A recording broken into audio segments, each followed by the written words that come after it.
Welcome back into the Bottleham series, where we rebuild Tottenham with only English players, and we only have 5 seasons to do so. This is the 4th episode.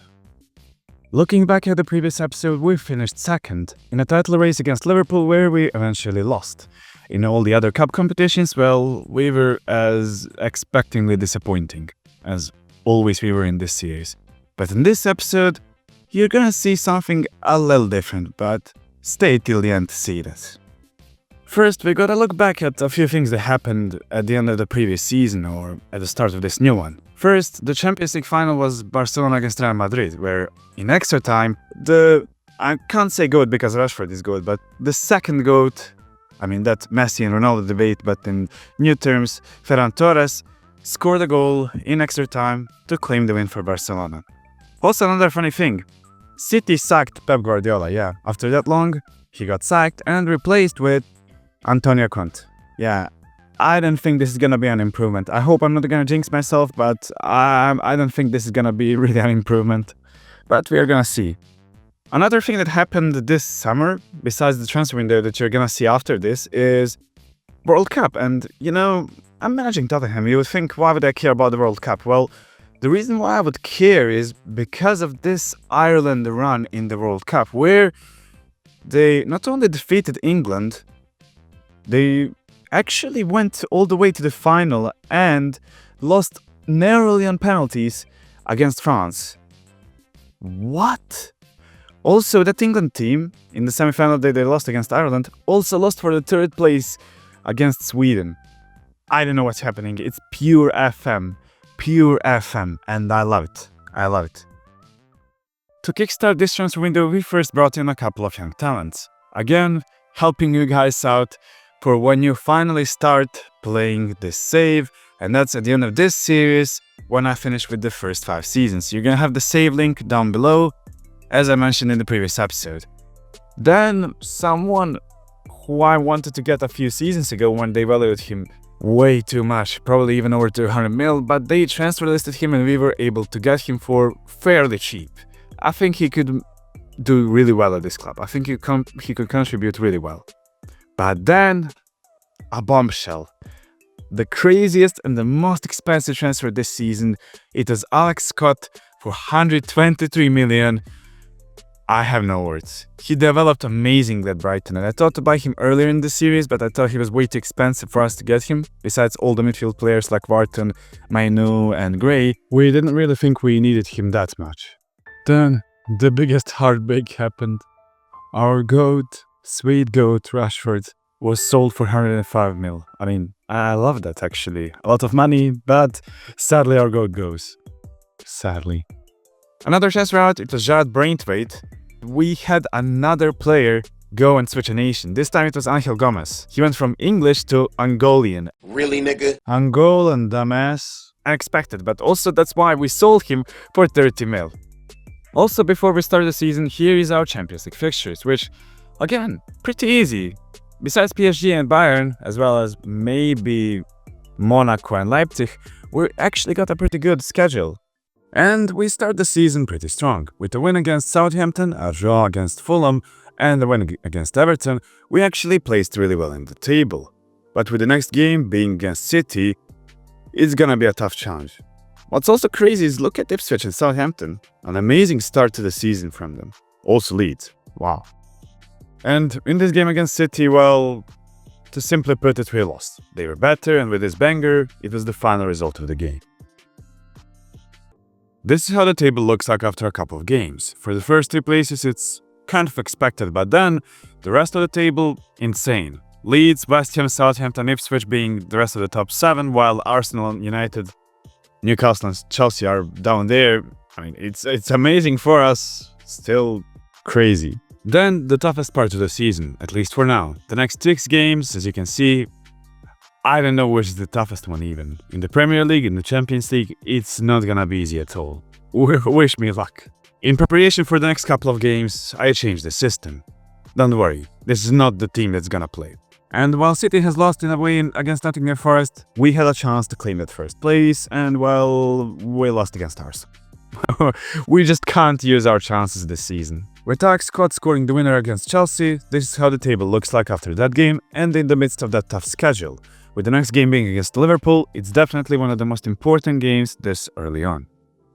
So far this season, Olise and Ramsdale are the best players on the pitch.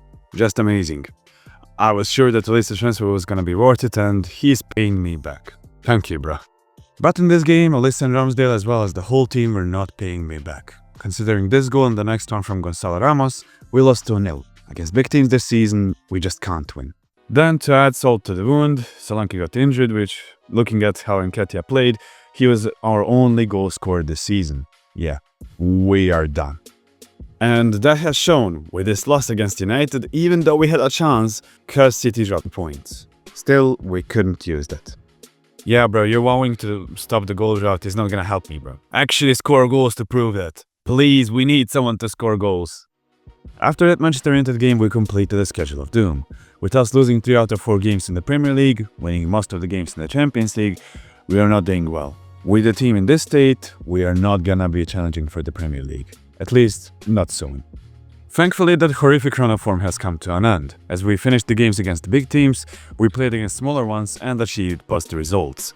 That put us in the table still third, with other results being interesting like Ipswich being 4th, Leeds being 5th and West Ham being 6th, Southampton 7th. They still remained in high positions while City has fell off a cliff. Their terrible run of form has gotten them outside of the European places. Insane. Maybe I was a little too harsh on Nketiah. Considering he didn't get that much playing time, when he actually got it, he used it correctly, getting into great form and scoring in our 4 of last 5 games. Also to note, Olise continued his great run of form too. December showed its promise. With an easier schedule, we were able to win most of the games, losing only to Leicester and drawing 2 games. Which means that in the middle of the season, this is how the table looks like. Some of the clubs still remain here, like Ipswich and West Ham, while Southampton and Leeds were starting to fall off. Also interestingly, Bournemouth had 0 wins. After 20 games, they just drew 6. I don't know what happened to them. Even Hull is better. This Ipswich 4th place looks even weirder, considering they were predicted to be 19th and have Allegri Harambol on the bench. I just don't know what magic he's done to this team to actually be 4th. You're seeing some of the games in the Champions League and they were almost all wins, which means that looking at the table, we finished in top 8, being 5th.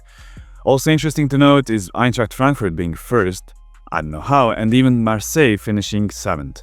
Let's talk about the cup competitions. Considering the previous season's terrible performances there, this season we've actually done really well. In the FA Cup, in our first, or rather the officially 3rd round, it's the first we play. In the first game we drawn against Nottingham, which means we played the second one where we actually won.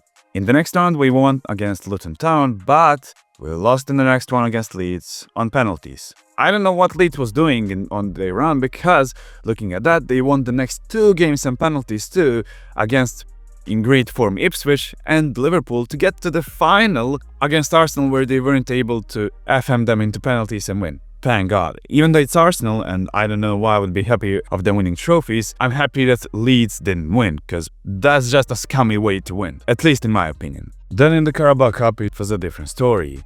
In the first round we won against Southampton, while in the next one we won against Hull. The first tough game was against Manchester City, where we convincingly won somehow. In the semi-finals then, which is 2-legged, we lost the first game away against Aston Villa, but won convincingly the second one courtesy of Nketiah brace. Then in the final, where we played against Liverpool, we somehow won on extra time. With Nani Madueke scoring while Harvey Elliott is assisting against his former team. Looking at the statistics of this game, we definitely did not deserve to win this one. I don't know how, but we won it. And have actually won a trophy this season already. Insane. It was winter transfer window time, and our first addition was Harry Gray, who was convinced by his brother Archie Gray to transfer here from Leeds. Then we sold Jamie Donnelly, our academy player, for 15 mil to Leeds back. After that Harry Gray transfer, we didn't have enough money to get anyone, but I was able to convince our board to fork out 79 million for Jacob Ramsey. Looking at his overall attributes, I think he's gonna be a great addition on that left wing, or cam, for this team. Then after the transfer window, we had a tough game against Manchester City where we won 3-0 again, repeating that same Carabao Cup result, just with different goal scorers. I understand you, Conte, I understand why you're disappointed. and why you're most likely gonna get sacked. After that Manchester City game, we had 2 games against Southampton and West Ham where we won, which means that looking at the table, we claimed the first place. Even though we played the game more than Liverpool, we are still not that far off and are actually in contention with Liverpool, Arsenal and City for the title, while Ipswich is still there actually. I don't know how. Even Southampton is kind of close as well as West Ham. This is a race between 7 teams, I guess, at least for now. Oh no, our captain got injured. I guess this is the end of the season for you, bro. I guess this is it. While we were in top 8 and guaranteed round of 16, in the playoff round Liverpool won, which means that we were against them in the round of 16. Looking at the schedule, we had to play them 3 times in 2 weeks. One of those games was the Carabao Cup final we already won, so 2 games were the Champions League ones, which you're gonna see soon. In the first game away at Anfield, we didn't start that well, with Liverpool getting their first goal through this abomination of an attack and Evert's banger. Then we answered with a goal of our own from Mason Mount. If I guess that anyone would score a goal here, it definitely wouldn't have been Mason Mount, at least. Then 2 minutes later, Alex Scott was able to finalize this amazing solo dribble, crown it with a goal and put a final say onto this game. In the second game against Liverpool at our home, we were able to survive. 0-0, a boring game, but that means we are into the quarterfinals and it's against Real Madrid. Yeah, we ain't advancing further. That's it. In the first game against Real Madrid, it was a goal fest. First, this goal from Mark Gray. I did not even know he can shoot like this. But to be fair, he's a professional player. Here, this level, everyone knows how to shoot. Well, not really everyone, but Fran Garcia with this amazing dribble proved me that, at least, that he knows how to shoot. It was 1-1, and then this Walker Peters banger put us to 1 up, which I did not expect. I was actually leading, and then this penalty goal from Solanke to put us 3-1 up. But then, after Solanke put us 3-1 up, they were able to get a consolation goal through Vinny Jr. to still remain in this game. Then, in the second game at the Santiago Bernabeu, we were able to pull off the same haramball tactics and finesse Real Madrid, draw the game, and advance into the semifinals. Let's go! In the semifinals, it's again not getting any easier.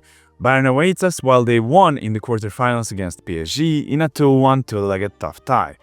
On the other hand, looking at the other side of the draw, Eintracht Frankfurt, who were first in the league phase, proved their quality from the league phase and actually advanced into the semifinals against Arsenal. To be fair, looking at that side of the draw, it's much easier compared to ours. Basically, ours is Avengers and theirs is like, normal people, like mortals. In the first game of the semifinals, away in Munich, we won thanks to the Solanke winner in the 74th minute. This gives us an advantage ahead of the second tie at home where we welcome Bayern. And in the next game against Bayern, we welcomed them with a goal from Madison. Then we double up lead with Madison's banger brace. Then scoring a third and sending the crowd into a frenzy. All Bayern could do is score a pen as a consolation goal, cementing this game as a 3-1 victory for us and advancing further on 4-1 aggregate. Right into the finals. Let's go! Also, you wanna know what happened in that Arsenal-Eintracht tie? Well, possibly one of the craziest matchups ever happened. And well, just take a look at this. In the first game, at Arsenal's home, they won 5-1 against Eintracht.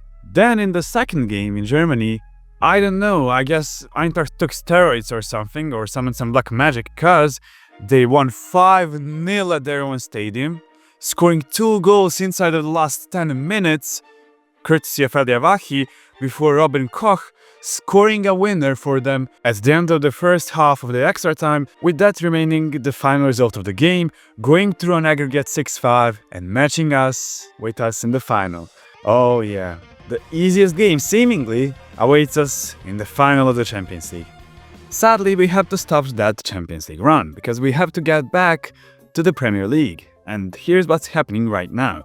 We have a matchup coming against Chelsea while City lost against Ipswich, meaning that they are out of the top 4 and actually Ipswich got over them. They have 2 points more, while our biggest rivals Liverpool, and now almost the only ones except Arsenal that are running for the title, Liverpool is also playing Brighton. So let's go into the match against Chelsea and see what happened. Well, we had Jean. They stopped us from winning as we took lead through Calvin Phillips, wherein Nkunku scored a penalty. But then in the game against Arsenal, we somehow demolished them 6-0 at home. In the league, after these two games, we are still leading, with Liverpool, if they win all their remaining games, still being 2 points in front of us. But is it really guaranteed that they are gonna win it? I'm not sure. Then, in the next game, we had Jean against United. Well, this is a bit awkward. We're starting to drop points, and it's again that tough run in the Premier League that we had previously in the November, I think, if I remember correctly. Olisa, as we take a look back at him, he's still performing amazing. In the next game, it's a title decider, as we are playing against Liverpool, and this game may be the one that breaks this whole season, or we win the Premier League. So, against Liverpool, we lost at home. Yeah, sad. With a few games remaining, we also drew against Wolves, dropping points, while they also lost against Leicester. Still, it wasn't enough as they kept on winning while we were dropping points, and on the 37th game they played, they won it, claiming the title even before we played our own 37th game. With the last two games being lost, resulted in us finishing in third. Yeah, disappointing season in the Premier League considering how we were even first at some points. Still, yeah, we could do better. I know we can do better. But finally, let's go on to the Champions League final against Eintracht Frankfurt. Okay, so these are the lineups for the final. This is our one and this is the Frankfurt one. Yeah, I'm hopeful. At least I think we can do something at the stadium and lift the Champions League. It would be amazing. I mean, this series would be epic if we actually win the Champions League. The first chance on the match was Eintracht's one, where Chaibi headed the ball over the goal. Then we had a chance of our own where Solanke was really close to scoring. The game's been tight so far. I mean, it's the final of the Champions League. It's expected. Neither team is going to risk that much at all. And it showed with not much happening in this match. This Wharton chance was a really close one. Then we made a huge mistake in transition, which enabled them with this amazing Chaibi pass to get the ball to Braun, where he was really close to scoring. Then, from this amazing way pass to Madueke on the wing, his great dribble passed their left back, Madueke crossed to Maddison, who passed the Solanke and scored the goal to give us the lead in the Champions League final. Let's go! Let's go! We tried to get back from this corner, but we quickly stopped them. After that, we had our own chance where Madueke headed the ball over the goal, and that cemented the final result of this game, with Tottenham winning the Champions League and crowning this series in the 4th episode. Let's go! This is crazy. I didn't expect us winning the Champions League, especially in this fashion. It was so tough going through all those ties and getting to the final. This game was really close. Only that goal separated us, nothing much happened besides that. But yes, we claimed the win and lifted the Champions League to finish off this series. Well, not actually. We still have another episode where we're gonna try to win the Premier League. See you in that one.